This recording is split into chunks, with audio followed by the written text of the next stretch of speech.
My name's Chris Hughes, I'm from Larne. I actually went and got employed by Ryobi, and Ryobi put me in through this course. They started me at level 2, I'm currently at level 3, and we will be progressing on to level 4. This course is actually part of our curriculum, but I personally really enjoy it. This actually comes into my actual workplace and work. So for a wee example there the other day, I actually welded together a wee small holster for a coolant gun that's part of the MBH machines that's used in my work. I recently got put into QA, as quality side of stuff into my work. It has a wide scope of field. You can actually stay where you are as a technician or progress as an inspector. But I actually quite like this, as in the welding and things together, so I'm actually looking to do a more advanced course in this. I can actually see myself doing this as a full-time job as well as either staying on as a quality inspector.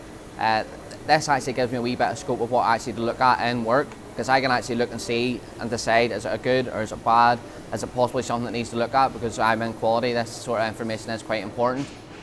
Long term it would be a good idea. I actually quite like it so much I would consider teaching it. I really enjoy it in here every day.